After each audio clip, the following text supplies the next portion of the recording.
There is one steam locomotive in the world that almost everybody, whether they care about trains or not, can name. It is not the biggest. It is not the most powerful. It is not even, if we are being coldly technical about it, the most important. And yet its name is known across the planet, from Britain to America to Australia, spoken by people who have never stood on a railway platform in their lives. Flying Scotsman. But here is the thing that almost nobody knows about that famous green engine. The reason it is still with us, the reason you can go and see it today, steaming, gleaming, alive, is not that it was carefully looked after. It is the opposite. This is a machine that has been abandoned by the state, sold off, worked half to death, shipped across oceans, stranded penniless on a foreign continent, impounded, nearly seized by creditors, bankrupted one owner after another, and brought again and again to the very edge of the scrapyard. By every normal law of how these things go, the Flying Scotsman should have been cut up for scrap metal 60 years ago, exactly like the thousands of its brothers and sisters that vanished without a trace. It refused. Every single time the world tried to be rid of it, through neglect, through bankruptcy, through sheer bad luck, someone, somewhere, could not bear to let it die, and reached into their own pocket, or the nation's, and saved it, again and again and again.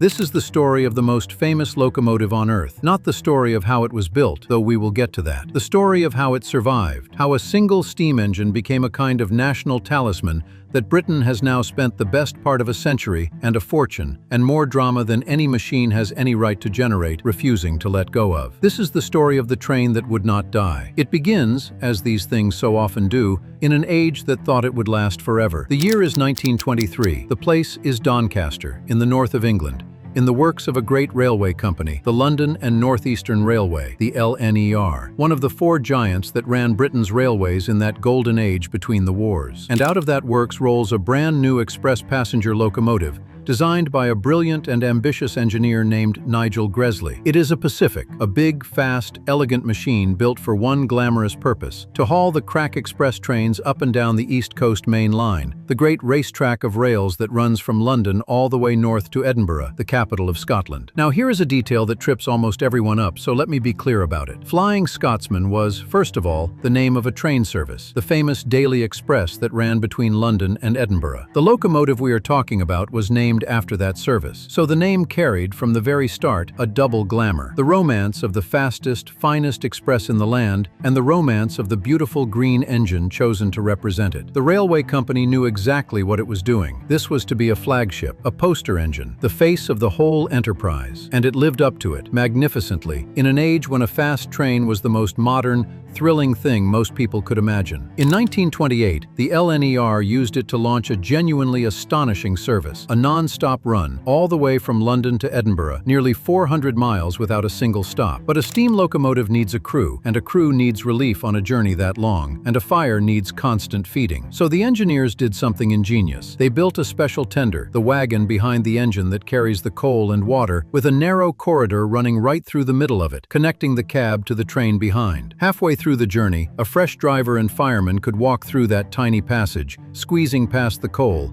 and take over at speed, without the train ever stopping. It was the kind of flourish that made headlines. It made the engine, and its name, famous. And then, in 1934, came the moment that sealed the legend. On a test run, the Flying Scotsman was pushed hard down a long stretch of track, and its speed was officially recorded at 100 miles an hour. 100 miles an hour. It was the first steam locomotive ever to be authentically, officially recorded at that magic figure. A machine of fire and water and iron, traveling as fast as 100 miles an hour, when most people's fastest experience of speed was a bicycle or a horse. The engine was already famous. Now it was immortal. Its picture was everywhere. Children knew its name. It was, quite simply, the most celebrated locomotive in the country, the pride of a proud railway, in what everyone assumed was the endless high summer of the age of steam. And it is worth understanding, for a moment, just how good a machine it actually was underneath the glamour, because the engineering is a big part of why it survived when so much else did not. The man behind it, Nigel Gresley, was one of the greatest locomotive engineers his country ever produced, and the Flying Scotsman was an early masterpiece from a career full of them. Over the years that followed, Gresley kept improving the breed. The engine was rebuilt and upgraded, fitted with a better boiler design, made more powerful and more efficient, evolving from its original form into an even finer machine, without ever losing its identity. And Gresley went further still. A few years after the Flying Scotsman's 100-mile-an-hour run, the same engineer produced its streamlined cousins, a family of beautiful, aerodynamic express engines, all smooth curves and speed, one of which went on to set the official world speed record for a steam locomotive, a record that has never been broken to this day. So the Flying Scotsman was not a lone freak. It was the famous, beloved, elder member of a whole dynasty of record-breaking machines from one brilliant designer, the engine that started the legend and then watched its own children go even faster. Then came the war, and the railways were flung into the hardest labor of their lives. Through those years, the Flying Scotsman was not a pampered celebrity, but a workhorse, hauling heavy wartime trains, worn hard, maintained in a hurry, doing its bit like every other engine on an exhausted network. And when the war finally ended, the railways that emerged were battered, broke, and about to be swept up into state ownership, into the great national system that would, before long, decide that engines like this one had no future at all. The decades passed. The railways were taken over by the state and merged into one great national system, British Railways. And British Railways, looking at its worn-out network and its coal bills and the future, made the same decision that railways all over the world were making at exactly that time. Steam was finished. The future was diesel and electric. And so, through the 1950s and into the 1960s, the greatest slaughter of machinery in the history of British transport began. Steam locomotives, thousands upon thousands of them, many of them barely middle-aged, some of them nearly new, were withdrawn, lined up in vast rows in scrapyards, and cut to pieces for the value of their metal. It did not matter how famous you were. It did not matter how beloved. In the eyes of a national railway trying to modernize and save money, a steam locomotive was a steam locomotive, an obsolete, filthy, expensive relic to be got rid of as quickly and cheaply as possible. Gresley's beautiful Pacifics, the pride of the old LNER, went to the scrapyards with the rest. And in 1963, after 40 years of service, British Railways withdrew the Flying Scotsman itself. The most famous locomotive in the country was now surplus, unwanted, marked, like all the others, for the cutter's torch. This is the first death it should have died. And to understand how close it came, you only have to look at what happened to almost every other engine like it. They are gone, melted down, forgotten. It was saved by a single thing that no accountant could measure and no balance sheet could see: love. Because there was a man who simply could not stand by and watch it happen. His name was Alan Pegler. He was a businessman, a railway enthusiast, a man with money and a deep, romantic attachment to that engine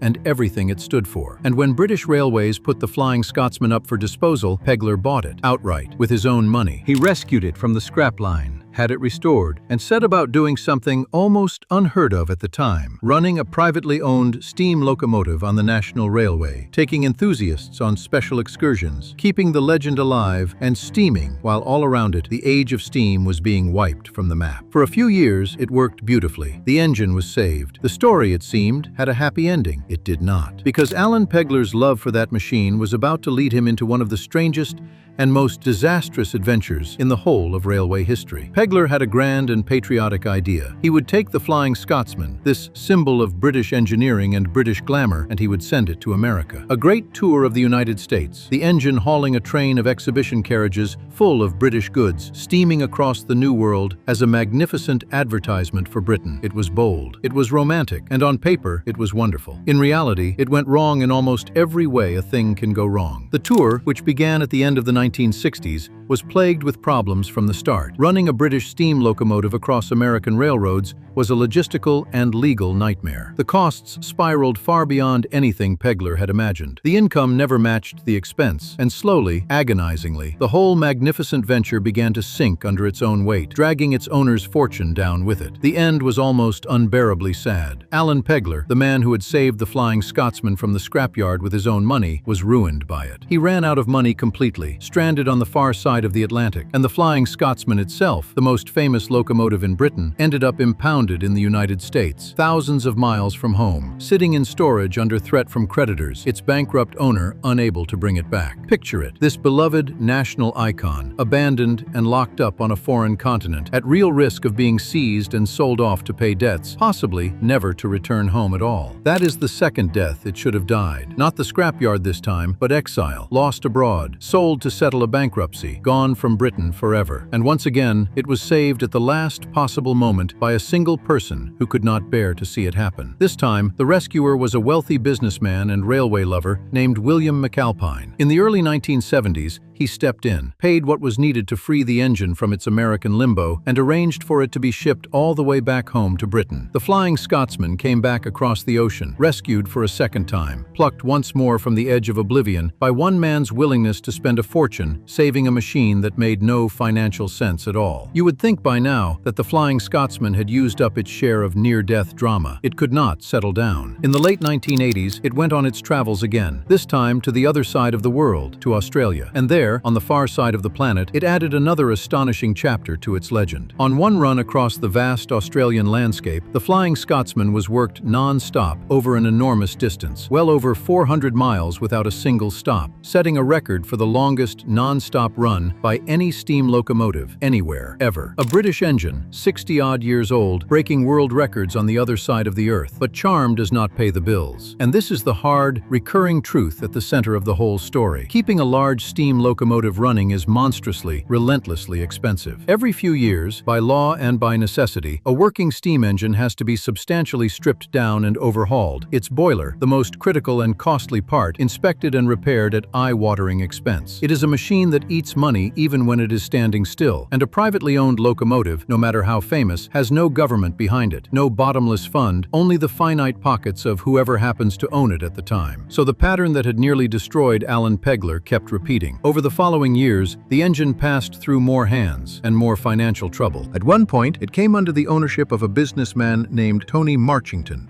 who paid to have it beautifully restored. But the costs of keeping it running and other business misfortunes once again spiraled out of control. And once again, the Flying Scotsman found itself caught up in debt and difficulty, its future uncertain, the whispered fear returning that this time, finally, the most famous locomotive in Britain might be sold abroad, or broken up, or simply lost to the nation for good. How many times can one machine come to the edge of the cliff? By the turn of the millennium, the Flying Scotsman had been rescued from the scrapyard, rescued from exile, and worked to the brink of exhaustion. And it was, yet again, in danger. And the country that had made it famous had to decide, once and for all, whether it was willing to keep saving it or whether it would finally let it go. In 2004, the decision was made. And this time, it was made not by one wealthy individual, but by the nation itself. The National Railway Museum, the great museum of Britain's railway history in York, launched a campaign to buy the Flying Scotsman and secure it, once and for all, in public ownership. And crucially, the public was asked to help. Ordinary people, in their thousands, sent in their own money, small donations, large ones, children emptying their piggy banks, pensioners sending what they could, all to save an engine that most of them would never ride, simply because they could not stand the thought of losing it. The appeal succeeded. The Flying Scotsman was bought for the nation. It belonged, at last, to everyone. And you might think that public ownership would finally be the calm, happy ending. But even now, the machine was not done testing everyone's resolve. Because when the experts got the engine into the workshop